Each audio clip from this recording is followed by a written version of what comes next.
I came to Georgetown in 1970 on vacation when I was graduated from high school.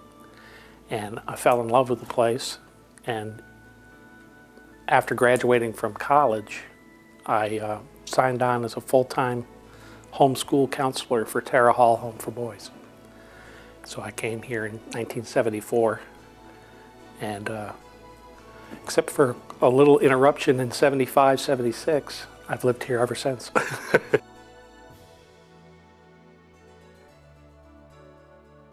The historical aspects of the area, I can remember when I came in 1970s, we used to go to, I stayed with a family that lived in Maryville, and I went down to what is now Belle Isle and the condominiums and everything. At the time, it was just the preserve, Belle Isle and Battery White, and I paid 10 cents to take the tour. The lady was in the parking area, and she took my dime, and I got to walk around and look at the installation at Battery White, where I think it's the Civil War embattlements that are there. And then there was a foundation in the ground that was proposed to be Francis Marion's birthplace. So I was enamored with that the swamp fox had actually been born right here. And I was a student of history. I was a history major in college and had intended to come out and teach school. And Terra Hall was kind of an interruption to that. I realized after the first year and a half that I wasn't utilizing those credentials. So I did leave Terra Hall and went to teach school here in the county. And I taught at St. Cyprian's. It was at the time St. Mary's, St. Cyprian's. It was right after the bishop had closed the St. Mary's portion of the school that was located over in the old Morgan House. And we were a combined school at the St. Cyprian's property. And it met with a little bit of resistance because of the opposition to integration in the 70s. But did well. I taught there for the next 3 years and then transferred to the public schools in 1979. And cannot believe, but spent 35 years, a 35-year career here in Georgetown County. Married, had 2 children, and raised them both. Unfortunately lost my wife just about 2 years ago, Thanksgiving, to cancer.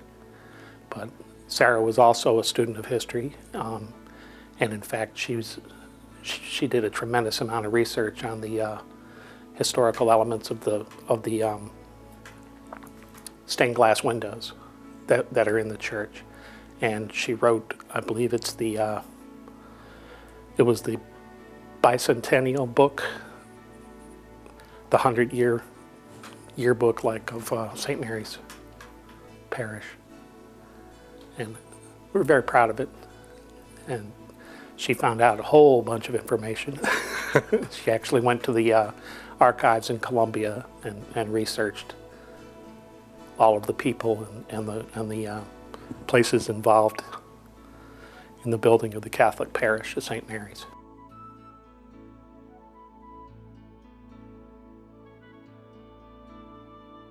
When I first came to Georgetown, I was at Terra Hall, and I was a live-in counselor 24/7. And at the time, we were under the direction of Father Owen O'Sullivan, the founder. And being a Catholic priest and a missionary priest at that, he held Catholic services for us right there on grounds. So we never really came into St. Mary's or to St. Cyprian's for any reason. We did. Many times Father O'Sullivan would ask me to drive him because of his health, and so I got to go to St. Mary's and St. Cyprian's and a lot of parishioners' houses because he was always on the tour, drumming up business for Terra Hall. He was a very gregarious, but very warm and generous human being, and he had a tremendous following in the community here, And there were a lot of the ladies of the church, especially, that were enamored with his personality and his ideals, and they supported him entirely. He started the boys' home. I think it was in the rectory over at St. Cyprian's, because he was assigned there as a missionary priest to the Black and American Indian communities back in the early 40s and 50s. I'm pretty sure, maybe, probably even before that. The Catholic Church had a program that the Black and Indian communities were a main focus of missionary work, and there were all kinds of mission churches in a lot of the states in the Union that were developed specifically for the blacks and the American Indian. And St. Cyprian's was originally established in 1949, I think, for that very purpose.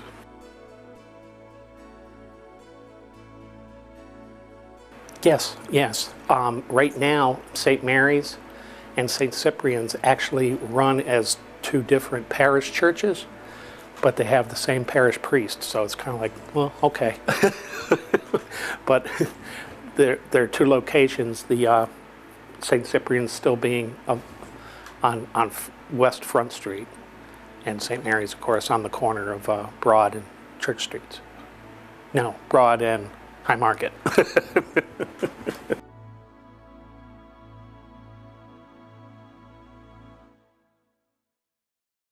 St. Mary's had only been like remodeled. It was originally, the front door was on the High Market side. The frontage was on High Market Street, and they had removed it, closed it off, and put the statue of St. Mary of the Blessed Virgin there in what used to be the entryway, and it was sealed off, and the entrance was moved around to the opposite side, which I think is the kind of the northeast. It kind of faces northeast now, and you have to come in from the patio in the middle of the block on Broad Street. But all of the same regalia that I had grown up with in upstate New York was the same. I mean, the universality of the Catholic Church kind of showed itself in that. The same priest would be the celebrant of the Mass, and you would have the same altar servers. Depending on the degree of the Mass, if it was a solemn high Mass, then there would be anywhere from 5 to 7 to 10 even altar servers that were involved. Acolytes, cross-bearer. And then, the Mass took place. They had the same interior design with a main aisle that's cut by an asp, or it's a horizontal aisle that depicts the cross of Christ if you look at it from the ceiling view. And all churches, whether they be a chapel or a cathedral basilica, are established in the same way. I used to find that really interesting, no matter where you went.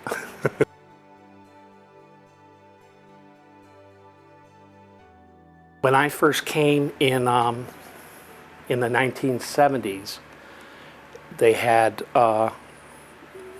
used to have the Mardi Gras, like a Mardi Gras every year. The Knights of Columbus and the women's group, they had an altar society, they called it, and I think it may have originally been a St. Anthony Guild. And they were the women who took care of all of the sacramentals that went along with the Catholic Church, all of the vestments, all of the candles, all of the altar linens, the priest's vestments, and then the altar servers cassock, the black cassocks and the white surplices that cover, and all of the crosses and crucifixes that go along with any of the Eucharistic celebrations. So, and I can remember it being, at that time we had already gone to it was post Vatican II, so we were doing things in English, and we were facing the people. So all of the original churches that had the main altars with the tabernacle up on the high altar had what was now considered to be an altar of sacrifice, and it was the table that faced the people, and that's where the priest performs the consecration.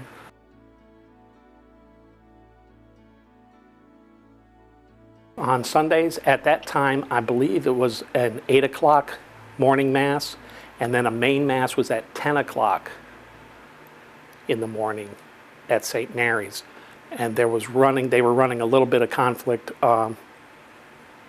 Prince George, when the Episcopal Church is right across the street on the other corner, and they had their services at exactly the same times. And so it was kind of like, are you an Episcopalian parker or a Catholic parker, or which side of the street you get to park on, and who's interfering with whom? And so I remember I think it was the 1980s. It was after I had moved into Georgetown proper. I had left Terre Haute and started teaching school here in the district, and so I was living in town, and they changed the mass times from 8. Well, they kept the 8 o'clock in the morning, but then they changed the 10 o'clock became an 11 o'clock mass, and that's still going on today, and it still coordinates with the times of the Episcopal Church, but we don't seem to have the same, the parking conflicts. Everybody seems to get where they need to go, and there's no arguments out on Broad Street, so this is good.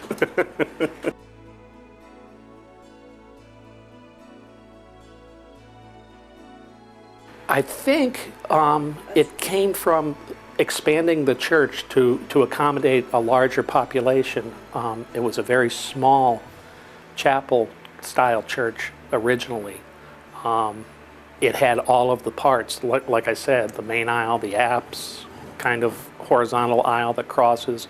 It had an altar rail where communion was received in a kneeling position at the altar rail, and the people would line all the way across the front of the altar, and the priest would distribute communion person by person from left to right, facing the people.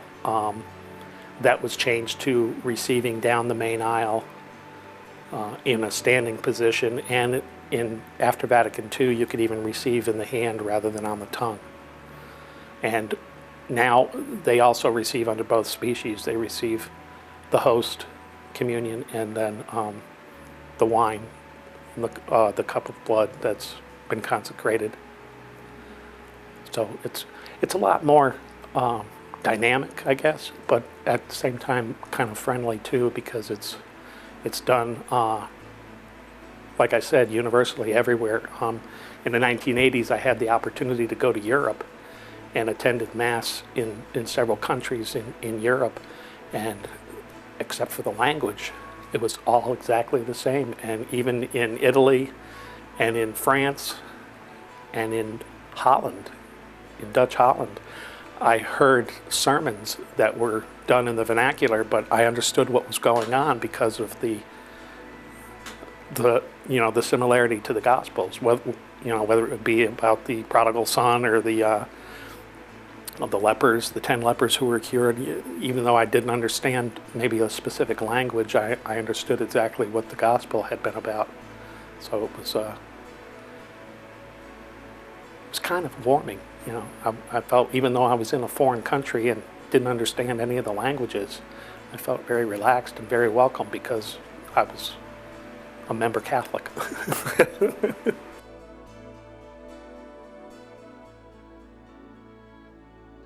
They expanded some of the windows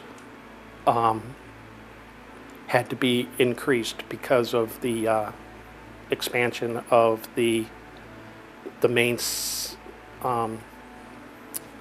the main part of the church, what we refer to as the sanctuary. Once you come in to any church, you come in the front doors and you enter what we call a vestibule, and that's the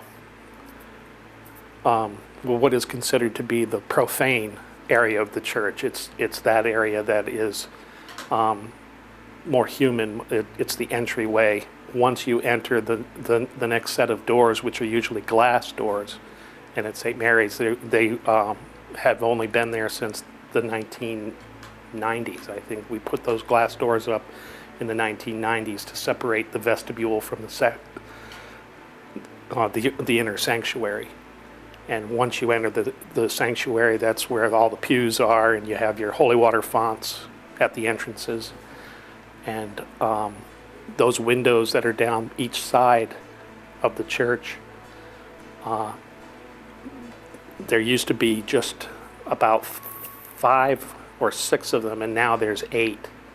And so the extra 2 or 3 windows on each side, you can tell that they're done a little bit differently, and they have a more modern aspect of the stained glass. They're not pictorial. They're more shapes. They kind of blend in with the shapes of the colors of the. I think they're done kind of in the yellow and the whites, which are kind of papal colors, from Rome.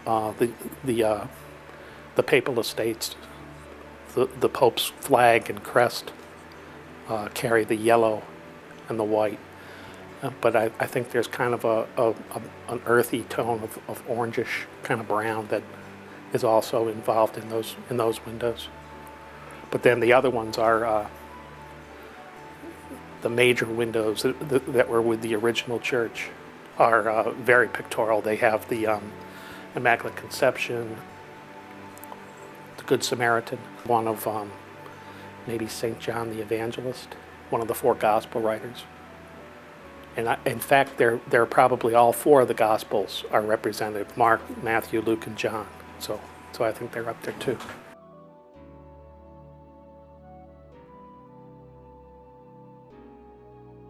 They used to say Mass at what was originally known as the Morgan House, which is on the corner of Prince Street and Broad. And it used to be across the street from what was originally the Moose Lodge. When I first came to Georgetown, everybody knew where the Moose Lodge was. Your children could go swimming there. And they had a kind of like a bar and grill that you could utilize 7 days a week. Even though there were blue laws here in the Carolinas, the aspect of having a private club was a way around that. You could stay open past midnight on Saturday evenings, and you could even serve beverages in the afternoon and evening on Sunday. And the Morgan House was William Doyle Morgan's home, and he used to hold the missionary priest that came from Charleston used to hold Mass at the Morgan House.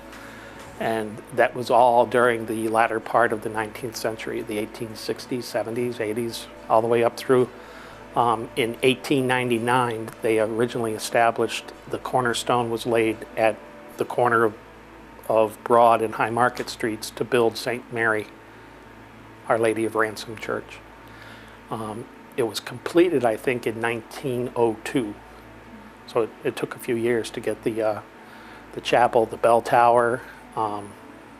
It was beautiful, a beautiful small brick church. It had a retaining wall that was about knee high, maybe shin high, all the way around the frontage and the right side of the church toward Broad Street, and it had an iron gate, iron fencing, the spiked iron fencing that went all the way around it. And then you can see some of the earlier pictures of one of the original pastors of the church. He's in front of the church with, I think Bishop Northrop came and dedicated the church originally in 1902. And they have a bunch of the altar servers and the vestrymen and a few of the parishioners that are lined up in front of the steps of the church. And that's one of the pictures I remember from the researching. Once they established the church in 1902, it went all the way through the 1960s before it was renovated and expanded. So it was quite a while in coming.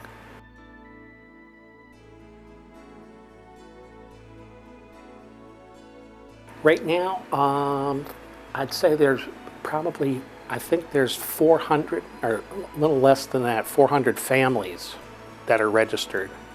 Maybe it's only 350, or a little less than 400. But there's a separate registration, of course, with the families of St. Cyprian's.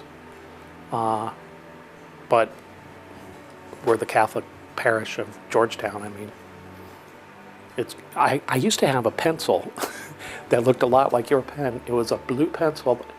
It was, I distributed them to my students in 1976, and it said St. Mary, St. Cyprian's School. And it was a major effort in the early 1970s to satisfy the integration laws from the United States, but also the decision of the bishop. I believe it was Bishop Unterkoffler in the 1970s and 80s, and he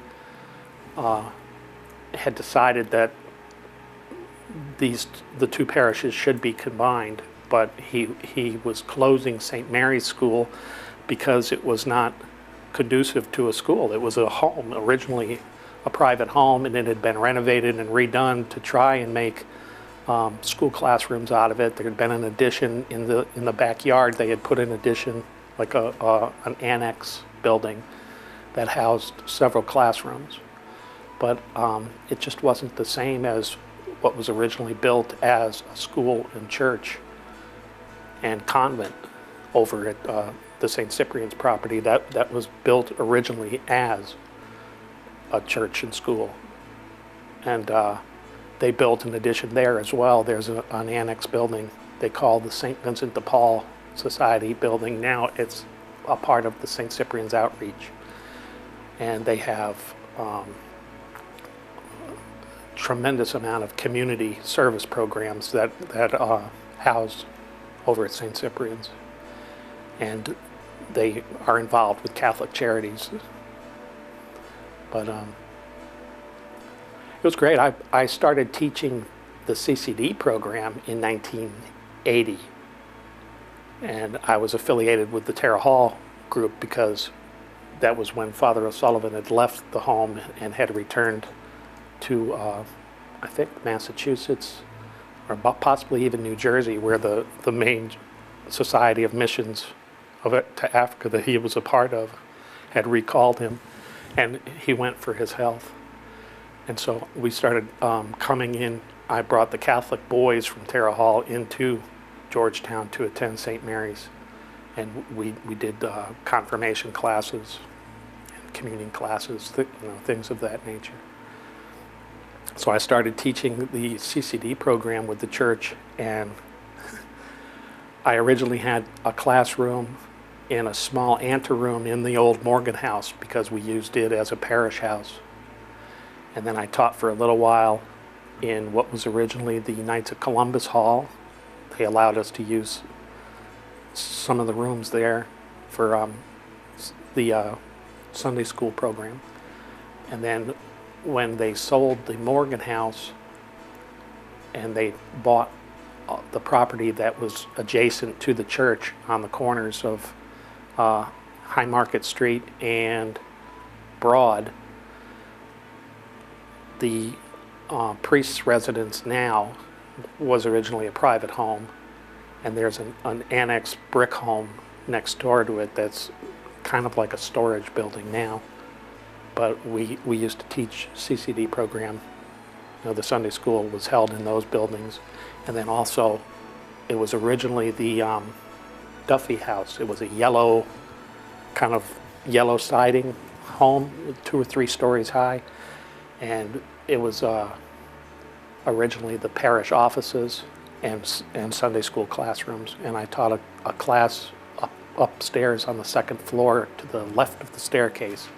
It was just a large closet, but it sufficed as a classroom. And in the manner of Socrates, we would sit around and he taught the Socratic method, those kinds of things. But I also taught on the porch at Father's residence and in the cry room of the church. I used that one time when we were hard pressed. When we tore down the Duffy house, we also got to use Prince George had expanded their parish properties to include the old Georgetown library that was over on those streets, and they let us use some of their rooms to do our Sunday school program. Kind of reciprocity. We let them use our old Knights of Columbus Hall when they were building and renovating their buildings.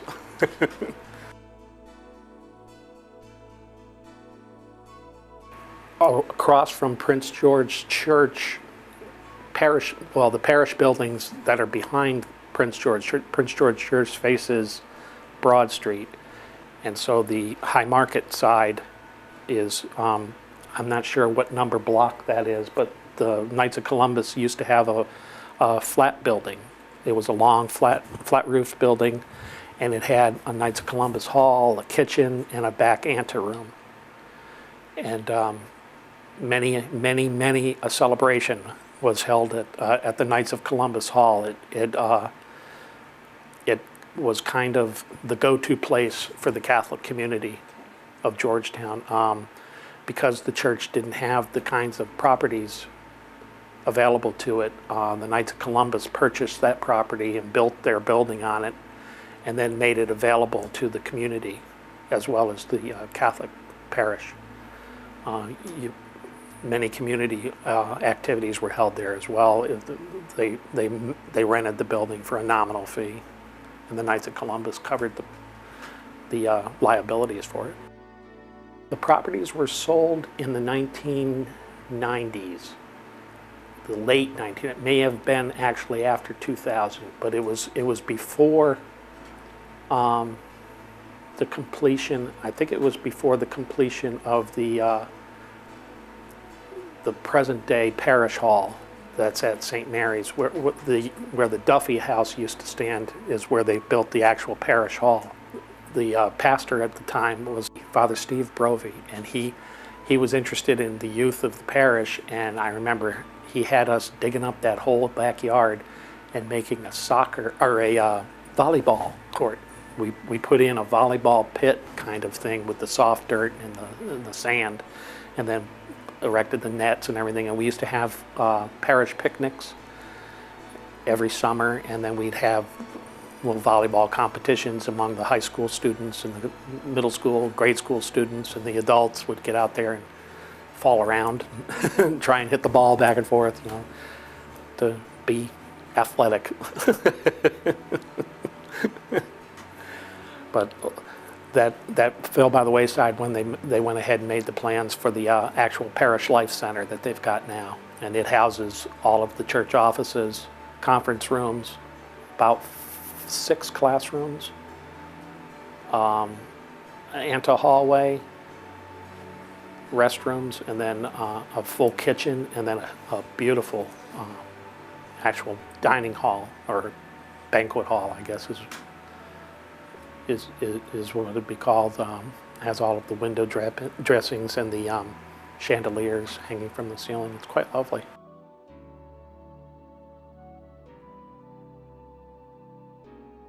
My wife had encouraged me to join the choir, and she was Miss Choir.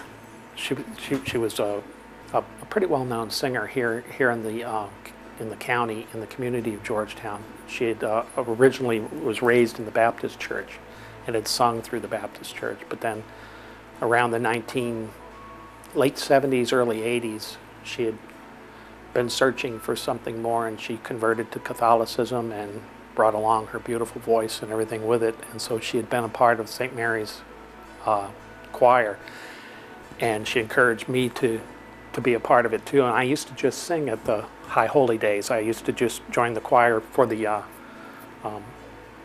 Christmas season and then the Easter season. And I used to tease whether it was because the church was so crowded at that time. I always had a reserved seat. I always knew that I could sit up on the altar. I would be a part of the actual festivities by having my seat reserved as a choir member. But I enjoyed the participation as well. I'd been raised as a Catholic, and I went to Catholic school and had been trained as an altar server and as a choir boy. So I kind of had some experience along that area. But she's the one who had encouraged me to participate. And we usually have the midnight mass at Christmas time. It held the most notoriety in the community as for its regalia and its sacredness.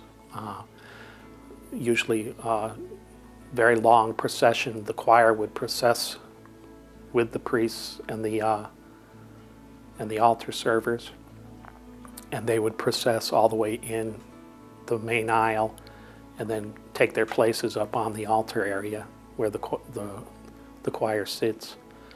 And then there would be probably 6 acolytes that carried the candles, and then a cross bearer. So there'd be 7 active serving participants, and the cross bearer, or he would also be double as the master of ceremonies. He would be the MC of the mass.